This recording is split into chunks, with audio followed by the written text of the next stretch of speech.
There is research evidence that people who do read these life review accounts, their lives is changed as well. They are affected by it. And that is something which I find very hopeful and very comforting, because you don't have to die to reap the benefits from this research. Welcome, everyone, to That Death Show. My name is Anne, and with me not only is the one and only Tim Wyatt, but today is a very special show. A very special show. It is Antti Savinainen, and a topic you do not want to miss, the life review at the gate of death. Antti Savinainen is a physics instructor, all right, from Finland, who has been a dedicated member of the Finnish Rosy Cross since the 1980s. He is deeply inspired by and a dedicated student of the Ageless teachings. He actively serves as chair of his lodge, and he believes that theosophy, the perennial philosophy, offers a profound way of ethical living, and it's a meaningful way to live, emphasizing compassion and service to humanity. He is an accomplished and prolific writer. He's published countless articles on theosophy and anthroposophy, and for Antti, Pekka Ervast's The Divine Seed holds a very special place in his heart. Antti works effortlessly and dedicated to get these teachings out into the modern world where they are so desperately needed. This is selflessness, empathy, compassion, understanding. We share a very similar ethos with Antti. And we often say here, Antti, and those of you listening and viewing, you don't have to die to have the wisdom earned from a near-death experience. So Antti, as you know, there is incalculable interest in the media coverage on near-death experiences now. It's huge since Raymond Moody's 1975 Life After Life.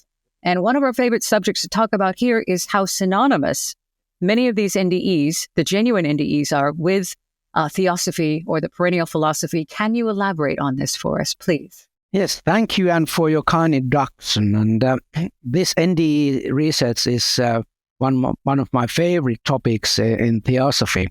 And the reason for that is that it does convey some eternal truths which we can learn from theosophy as well. And it's especially interesting to compare the stories provided by those who are near death or have died for a couple of minutes even, and then are coming back, and with the descriptions found in theosophical literature, which come much earlier than any scientific research paper, which was in 1975, the book, and some research papers appeared before that, but that is it's almost 100 years before we have a first theosophical account, and it's in the Mahatma letters in 1882. There is one such description which predates it, which has been published in English. It was published in 1847. A British naval officer was about to drown, and he described what he went through in his experience in the very same way as we can find in later descriptions as well as in theosophy. May I read a small passage from that? Yes, please. Though the senses were thus deadened, not so the mind. Its activity seemed to be invigorated in a ratio which defies all description. Though the senses were thus deadened, not so the mind. Its activity seemed to be invigorated in a ratio which defies all description. For thought rose after thought with a rapidity of succession that is not only indescribable but probably inconceivable by anyone who has not himself seen a similar situation. Thus, traveling backwards, every past incident of my life seemed to glance across my recollection in retrograde for succession. Not, however, in mere outline, as here stated, but the picture filled up with every minute and collateral feature. In short, the whole period of my existence seemed to be placed before me in a kind of a panoramic review. Beautiful. Thank you for that. Thank you very much. They've been happening since the beginning of time. Tim, your thoughts on that, about how synonymous the NDEs, the genuine NDEs, are with the ageless wisdom? Well, of course, in recent decades, these have become much more frequent because medical science has advanced and is able to keep people alive who previously wouldn't have made it. Therefore, there's a lot of research gone into these. And as Antti points out in his excellent article at the Gateway of Death, there are many similarities between these particular experiences and what the Ageless Wisdom teachings talk about. I mean, people often talk about going through a tunnel or a passage and emerging into the light and perhaps being with wise beings. And although there are many differences, and although the life review that they undergo, sometimes it's from childhood to adulthood, sometimes it's the other way around, sometimes it's all happens at once simultaneously. So I think it's interesting to look at the similarities in these particular experiences. Absolutely. Thank you so much. Antti, I wanted to ask you, who is it? We're told that we will be held accountable. As you sow, so shall you reap. We will be held accountable for our deeds and actions and everything. Who is it in this life review, in your understanding in esoteric science? Who is it that does the judging? Well, it's a person himself or herself, not just the personality, but the higher self or the light within, which can judge things, what has happened, and deeds and words and actions and everything basically from an objective point of view, because it's kind of a divine principle that lives in us, not typically consciously in everyday life, but only has some sparks which come true.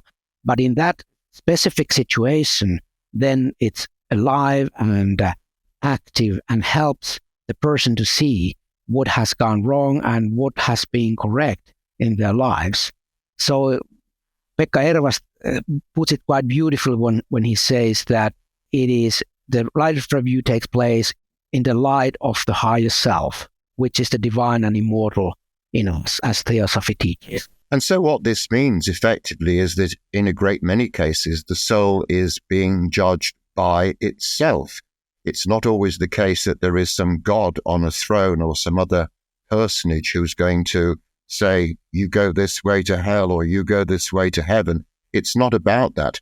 There are higher forces here. There are the lords of karma. But I think in this life review, it's the soul's self-reflection on their actions and words and how they have affected other people. Because often in these life reviews, as Antti points out, it's the effect that these things have had on other people, which is the predominant way that they are perceived during the life review. We're going to be talking more about that, about the effects, cause and the effects. But I did want to not gloss over the panoramic. You mentioned, Antti, a panoramic nature of these life reviews. Some people say it's like being in an IMAX theater. It's happening quickly. It's at the same time, but it covers all the life. Is it possible? Could you give, from what you've studied, a little example of what it might look like or feel like for someone who is experiencing a panoramic view of their life? It seems that if there are different variations of how a person might see this, but if it's really panoramic, it is that all these incidents in life are available at once at the same time. So in a way, you could imagine that the person is experiencing as if the person were swimming in the sea of those memories, but they are alive. They are not just dead pictures, but they are alive, and the person can access any of them. And it seems that there are some people access them from the very beginning of the life till the end. Some experience them from the present back, as was in that earliest case from 1847. And some people experience some highlights. It depends on the nature of the NDE, what takes place. But it's panoramic in a sense that I think the best way to have an idea is what you just told about this specific cinematic theater, which allows you to see everything. But it's more than that. Much more. Tim? Well, in the physical world, we obviously see time as linear, going from the past through the present, flowing on into the future. But once we get into realms beyond the physical, the etheric and astral realms, time doesn't apply anymore. In that sense, linear time, it's more a question of an eternal present. And we're able to see all these events. But because we are conditioned as human beings, we do tend to see things either from the beginning to the end or from the end to the beginning. And I think this is why there is a discrepancy of this. And once we do get into these beyond physical realms, we are able to see many events all compressed into this eternal present. At least that's the way I would see it. And again, we want to reiterate, you don't have to die to have the wisdom gained in a near-death experience. That's one of the reasons that we're doing this show. And there's lots of stuff online. AI has now made it absolutely insane. They're taking the teachings and they're having the AI read this stuff back. And this has been around forever. Again, as Antti's talking about, these accounts coming in from the 18th century, they've been around since the beginning of time. I don't know if people have been brave enough to share them. They've been dismissed as brain issues or oxygen deprivation or the release of neurotransmitters. Eben Alexander's work, a neurosurgeon, very recently, breaking that and bridging that gap, but he's still dismissed as a heretic nowadays. But there's lots and lots of interest, and that's fantastic to me. That means they're leading towards these ageless wisdoms, which means people can apply them, and therefore we can lead towards that life of compassion and understanding. The law of cause and effect, of balance. As you do, so shall you reap. Antti, I wanted to ask you about this. As we have been understanding in the near-death experience, we see and experience our actions and thoughts from the other person's point of view, how we affected them. And it's also taught that we will then experience that in a future lifetime as they were affected by our actions. Some NDEs have said that it isn't just how the effect was, but it's amplified for the lesson. And it's good things too. It's not just the bad things. It's the good things and it's the small things.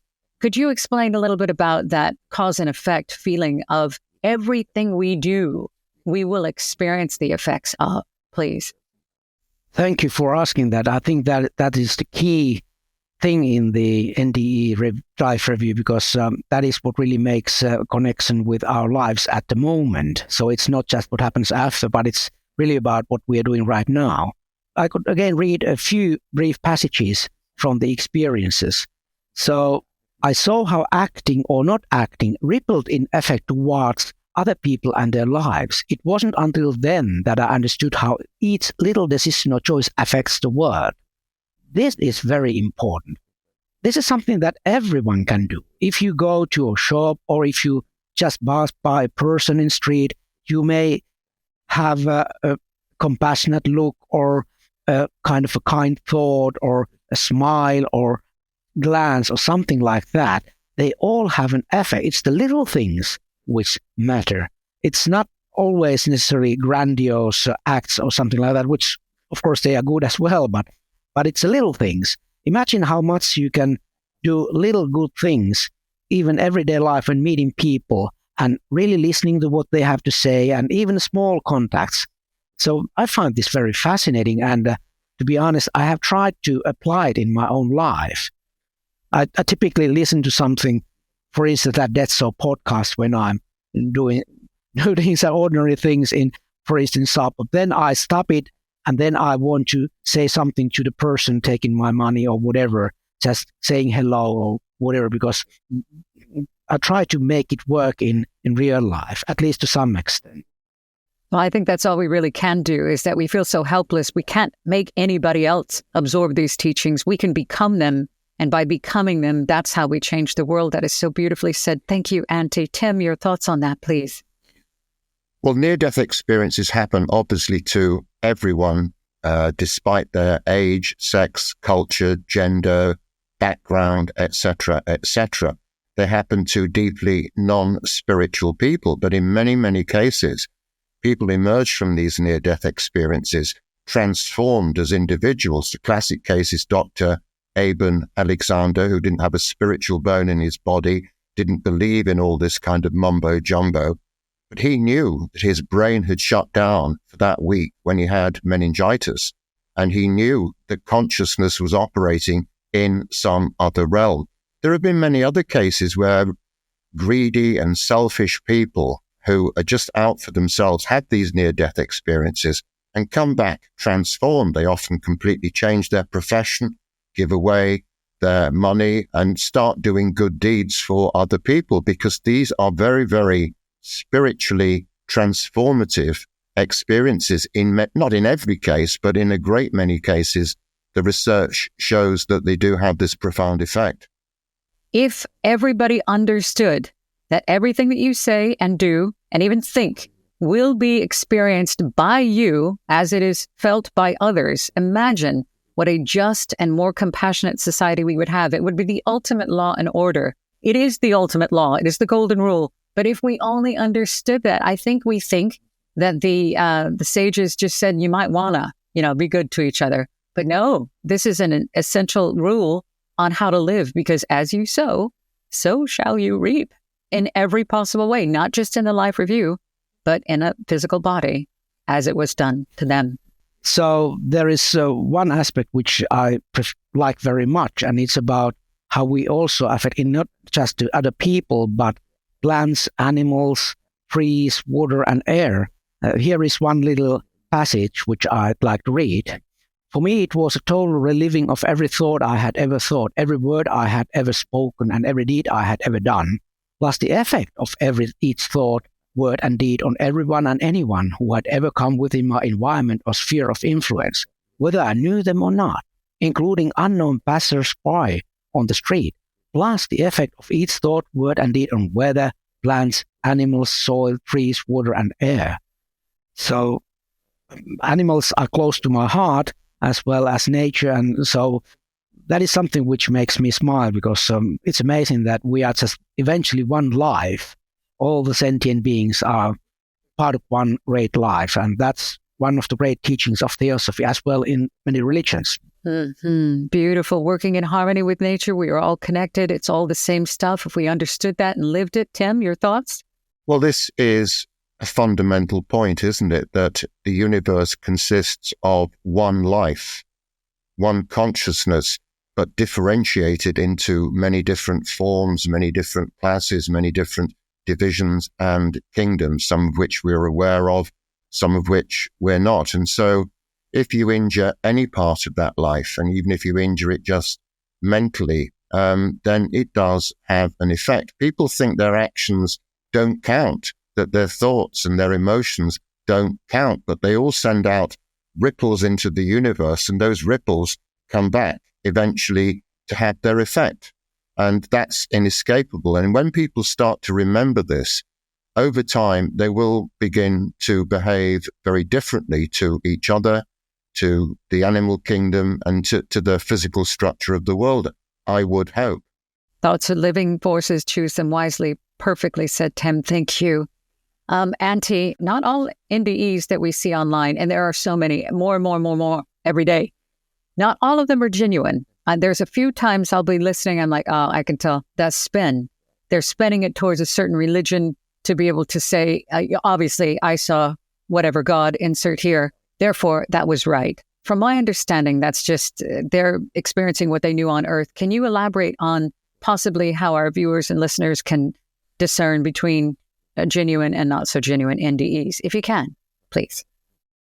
It may be a hard thing to do, because I suppose that some religious people might actually feel that they have met Jesus, and I'm not to say that Jesus could be met. And typically afterwards they might interpret what they've seen and felt during that time from the lenses of their religion. However, there are situations in which someone has converted to Christianity, but realized at the same time that all other religions, great religions, are fine as well. But because he just happened to meet Jesus instead of Buddha, say, he felt drawn to Christianity. But I listened to one interview where he said that this is the way he must tell, because he wants to be honest, that it's not just the Christians. So it may be that perhaps people are not really lying, but they are afterwards interpreting or understanding their experience in the light of their religion, or the religion they just recently found. Perhaps others have kind of helped them to see things in that light. And that's okay. They can have that. Why not? Because their lives have changed as well. That's true. And remember, whatever you see, it's a reflection of this particular life, your understanding of what the divine would be. It can be Jesus, it can be Buddha, it can be Muhammad, it can be whatever it is for you. Cultural and our religious beliefs certainly shape our physical life here on the material plane. And I imagine that they also heavily affect what happens to us in the immediate time after we die. We move on eventually to the astral plane. And how we visualize that, because it's a subjective area, it's not an objective world like the physical one. Our beliefs are probably going to shape our afterlife journey to a greater or lesser extent. You know, a fundamentalist preacher who believes in the devil and hell and flames and all that sort of stuff, it may be a self-fulfilling prophecy, and that's exactly what they do see after death. People who believe that nothing at all is going to happen after death, well, that may be the case for a while. So I think these preconceptions are very much influential in shaping our perception and consciousness of what happens in these situations. And they are going to be colored by religious and cultural and other beliefs as well. That's a very good point, Tim, is that some of the NDEs, they're not all sunshine and rainbows. Some of them do start off in darkness, and some of them actually have a hellish experience. Even Eben Alexander talked about the earthworm and this forever time in darkness or uncertainty. So I wondered, what is your understanding there, Antti, in your studies about the near-death experience that the ones that I have listened to, they go to the darkness and then they come out into the light. So they have kind of like a better get your poop in a group, better get your crap together while you're here. And so they go through the darkness first before they go straight to the tunnel to the light. Can you expand a little bit about these perceived negative near-death experiences, as Chem was talking about, please? There are indeed experiences which are not pleasant at all. And they seem to be happening for people who have tried suicide, for instance, or might have had a drug abuse or overdose, or sometimes they might have had a great fear of death. So the feeling with their left their bodies was fear and terror, and that seems to be one guiding factor which may initiate this unpleasant experience. And sometimes there may be some ordinary people who don't, and it's hard to tell why it happened. But they are in the very minority of the experiences. Some research suggests that it's 1% to 2% of the cases which have been documented. It may be that it's a bit higher because people are perhaps more reluctant to talk about these negative experiences when compared to positive ones, even though not many people are willing to share their views so freely, even if it's a positive case. But from theosophy, I've learned that when a person leaves their body, actually what goes on when they go to the astral plane, they will go through all the stages, all the phases, but since their consciousness has no correspondence with this lowest level, typically they don't see them at all because there's nothing which would link them to that. And it may be that sometimes a person leaving for some accident or whatever, it might be that there is some link or something which arouses their interest or something which arouses their attention, which kind of leads them to there. This is my understanding that we all go through those unpleasant places or states of mind, but we don't see them if there is no correspondence within us. What I would say, and it's something we say often on That Death Show, is that fear is the big killer when it comes to death. And, this is one of the things that we try and do on this show is to, as far as it's possible to do it, to remove the fear of death, because it still remains many people's greatest fear because of various forms of conditioning. They either think it's annihilation, or they might go to some horrible place that's been described by Christian fundamentalists as being like purgatory or hell, and where things are deeply unpleasant. But clearly unpleasant things do happen on the astral plane. It's not like some particular paradise. For people who have reached a certain degree of spiritual evolution, there is a state after the astral known as the mental world or the heaven world, or as they call it in the East, David Chan, the land of the gods.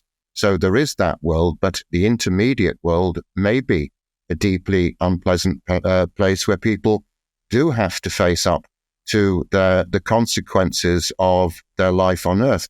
I mean, if you've worked in a concentration camp, if you've been a vivisectionist, if you've been a mass murderer, I don't imagine that the after-death experience is going to be entirely pleasant.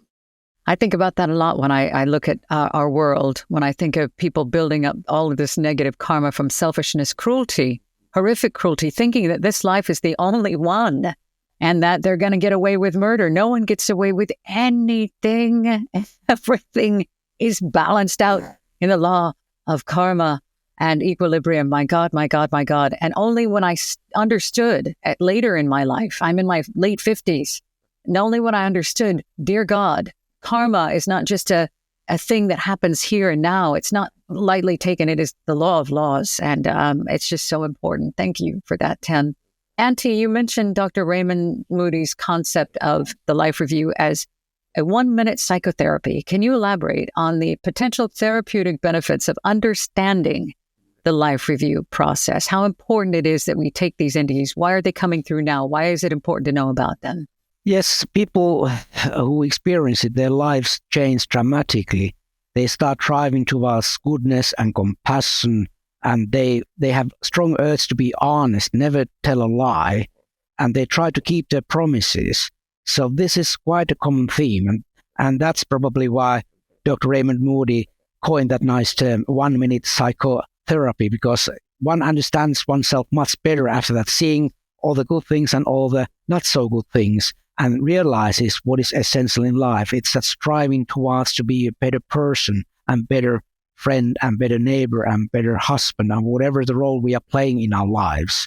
So in that sense, it's very effective.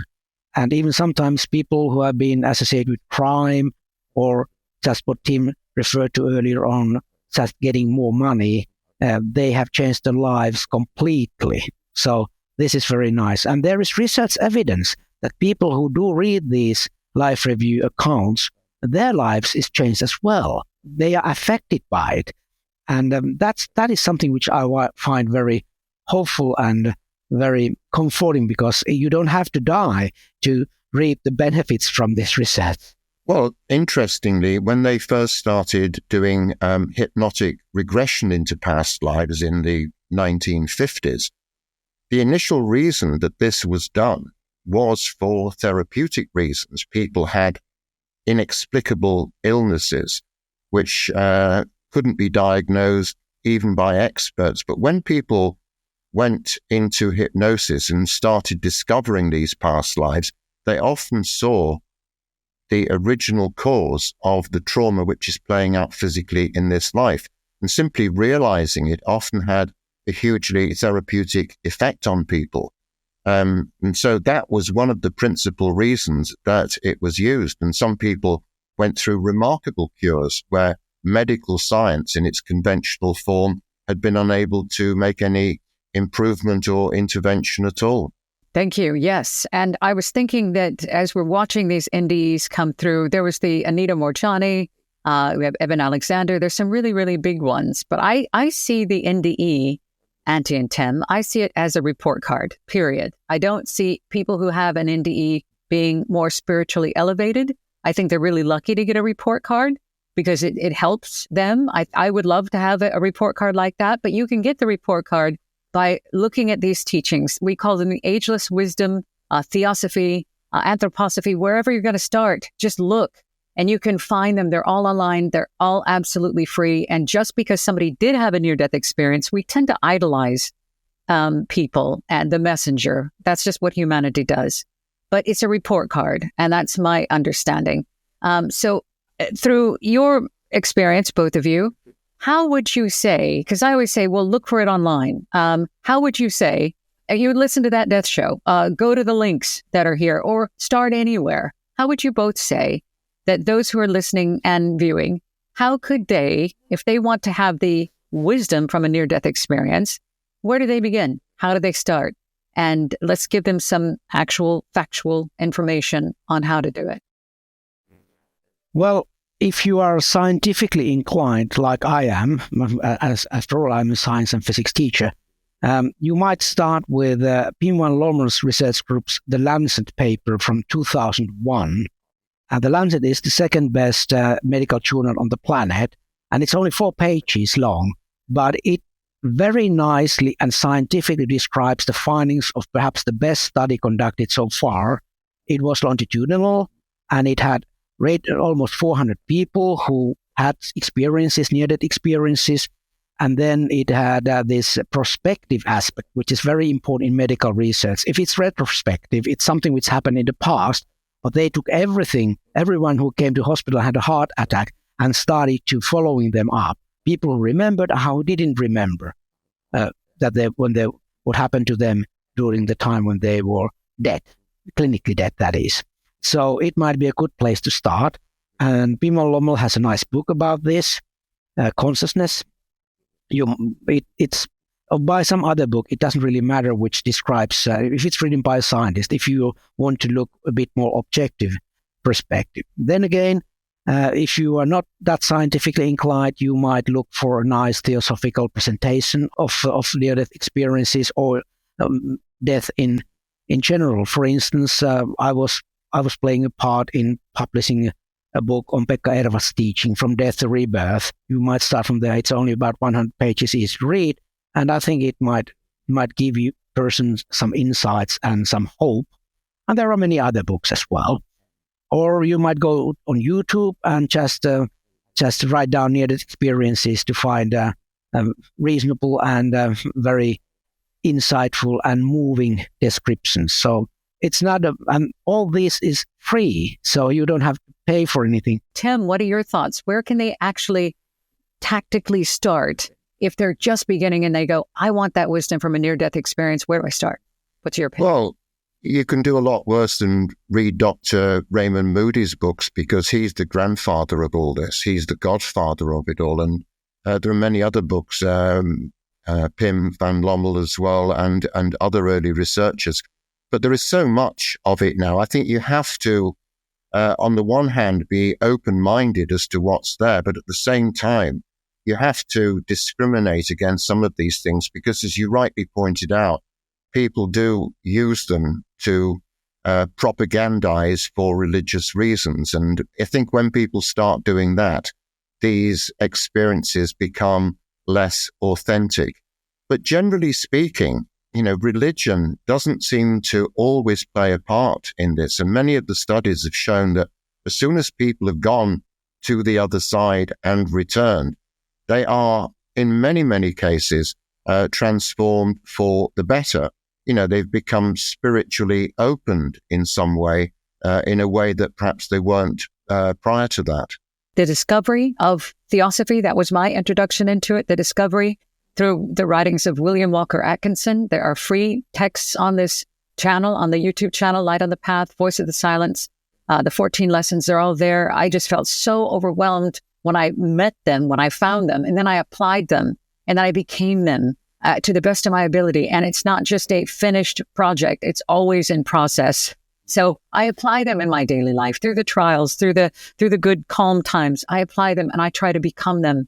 And I will tell you that life does, even though there's still drama, it's easier to navigate. And when these people come back and with this feeling of compassion, I have that too. I can feel that. To work in harmony with nature, to love one another, that you're not separate. The great heresy, you are not separate from one another. So Antti Savinainen, everyone. Antti, I know you're on Facebook, but how else can we find you? If somebody is watching and they want to know more about you, I will put links down below. But please let us know where we can find you if people want more Antti in their lives. Well, I have an email address which you could share with someone who watches the show. Why not? Yeah. There's one more thing which I'd like to add to this discussion, and it's about that people often think that ethics is something which you can choose or not. You can choose whatever ethics you like, but people generally believe that you can't choose the laws of nature. You can't change the gravitational force if you wish to do so. People intuitively understand this, even if they didn't understand how it works. Then again, if you take a look at what this scientific research on near-death experiences and what theosophical teachings are telling us, ethics is as part of laws of nature as any physics law. So it's not something which some person 2,000 years ago came up with, or what Buddha just came up with just by whim, but it's something which they perceived, they experienced from the very fabric of the cosmos. I find that very fascinating. And comforting. Thank you so much. Tim, any final thoughts, please? Well, I would absolutely echo what Antti says, because I've just written a piece which is on my Substack space, the esoteric perspective, and it's called Elusive Ethics. And it's about how ethics and morality have increasingly in the modern age become elastic and fluid, and there is this kind of moral relativism which has taken over. And people are more and more divorced from those fundamental laws of the universe, as Antti says, can't be changed. And if we stray away from these laws and we say, oh, well, it's okay to do this or to do that, then, this is a very, very dangerous direction in which humanity is taking, because morality has been stripped out of people's lives to a very, very large degree. It's looked on as very old-fashioned, a bit quaint, something that your grandmother would have liked, but is not relevant for the modern age. It's absolutely relevant to the modern age, and it's at the heart of everything a spiritual person should be about. You don't have to die to have the wisdom brought back from the near-death experience. It's here for you in these texts, in these videos. It's free. You don't pay for it. You apply them. You become them. You visit them again and again and again, and just absorb them. It's a way to live. I look at these teachings as like a handbook for life. It's like life's instruction book. So we're all going to die, but death is not a tragedy, nor is it fatal, final, or permanent.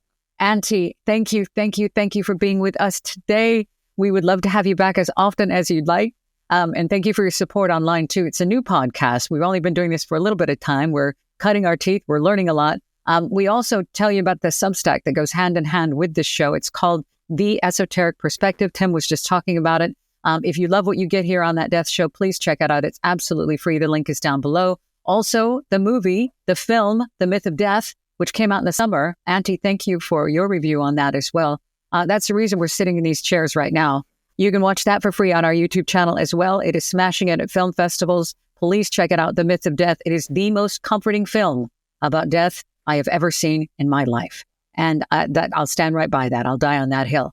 I will die on that hill, but it's not a tragedy. So remember to like, subscribe, share, comment, rate, review, whatever you can. We see the numbers going up. We're heading towards 7,000 on YouTube, and we're going to get hopefully 1,000 downloads over on the audio. Thank you. We love you. Next week on That Death Show, our focus will be black magic, evil machines, evil within the machines, evil entities in machines, and death. I love you both. Thank you for being here. I love you all. We'll see you next week. Thank you, Antti. Yeah, thank you and goodbye. Thank you for this opportunity. It's interesting that I've never met you in person, but I feel that you are my very good friends, and we are. Isn't that wonderful that we have this technology which allows us to correspond? I feel it too.